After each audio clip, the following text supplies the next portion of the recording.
This is the most prestigious credit card.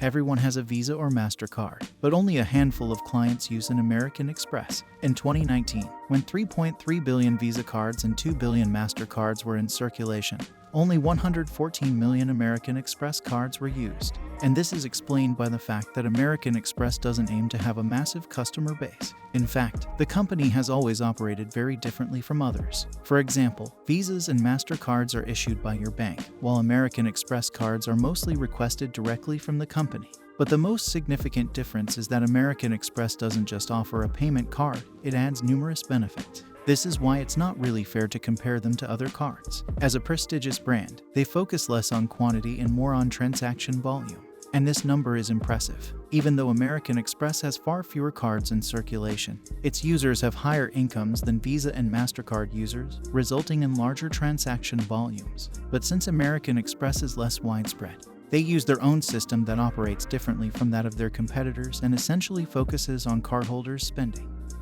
The company was born 100 years before these cards became widespread.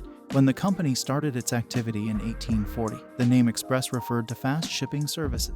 The first one was founded in the United States in 1839, and by 1840, the competition had become very significant in regions like New York and Chicago. In New York, in particular, the three main competitors had decided to ally themselves to stop competing with each other. It was at this moment that Henry Walt, William Fargo, William B. Fargo, and John Butterfield decided to unite to create American Express. At that time, the major cities in the United States were in the Northeast, and that's where the company operated the most. But American Express was founded right at the time of the gold rush in California.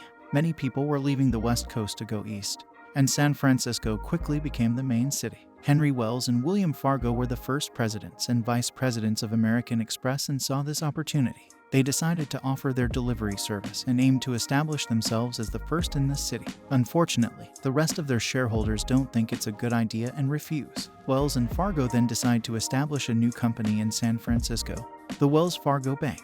However, they had not left the American Express company and managed both simultaneously. Throughout the late 1800s, American Express continued its expansion by acquiring or partnering with competitors to delineate territories. With the rise of the railroad, the company could ship farther and faster. In fact, as cities expanded, the population grew, and American Express managed to establish a system to ship quickly and meet the increasingly high demand. Henry Wells remained president until his retirement in 1868. William Fargo succeeded him until his death in 1881, where his grandson James Fargo took over, and it's James who enabled the company to offer its first banking services. Just a year after his appointment, American Express offered customers the ability to send money to their loved ones. The U.S. Postal Service had already been providing this service for 20 years, but the American Express version was cheaper, faster, and more reliable. This venture found success due to the increasing number of immigrants in the United States sending money to their families.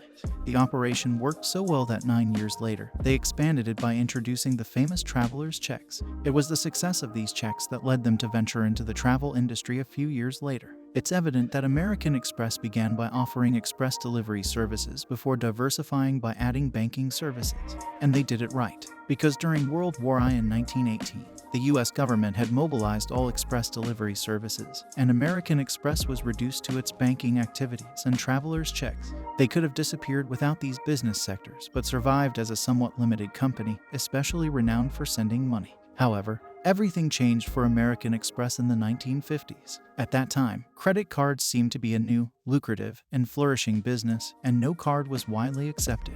In 1950, the Diners Club card changed the market by being accepted in many restaurants and hotels. Its success indicated the potential for such a product, well before the majority of American banks began issuing their credit cards. In 1958, American Express introduced its first card for travel and dining. This little purple card quickly gained popularity, with 500,000 people already using it within just 3 months. Throughout the 1960s, their revenue increased tenfold, and the release of their famous green cards and corporate cards propelled them. They became one of the most respected brands globally with their renowned slogan, "Don't leave home without them."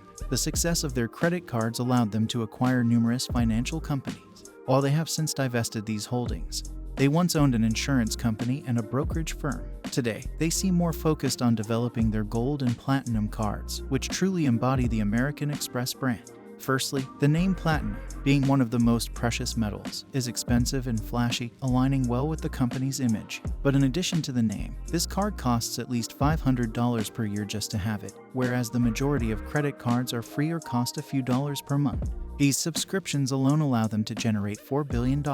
It's a significant part of their business, but not the main one. Indeed, every time you pay with an American Express card, you earn points that can then be converted into services or vouchers, and American Express wants you to spend.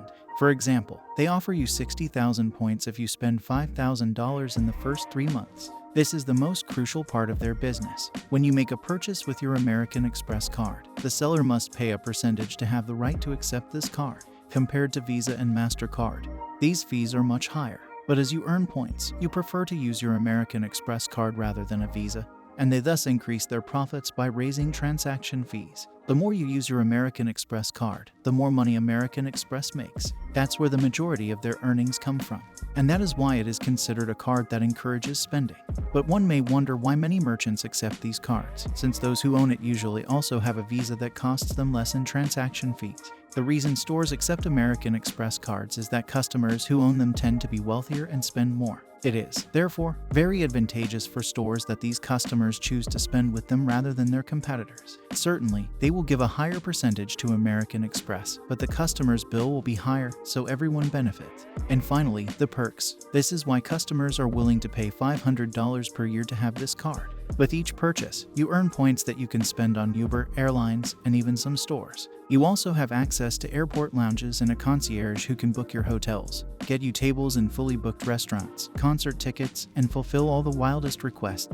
For some users, their savings on airline tickets and free Uber rides are worth more than $500. It's a situation where everyone wins. American Express charges significant fees to merchants with higher sales, and the customer receives more gifts. I also must mention the most prestigious American Express card, the Centurion card, also known as the American Express Black Card. Firstly, you have to be invited to get it. You can't simply request it like a platinum card. No one really knows the precise conditions to obtain it, but you must spend at least hundreds of thousands of dollars on your American Express. Then, the annual fees for this card are not just $500, but $5,000 to obtain it for the first time and $2,500 to keep it. Tell us in the comments if you have an American Express card or if you think a simple Visa is enough. We look forward to hearing your thoughts. Also, consider subscribing.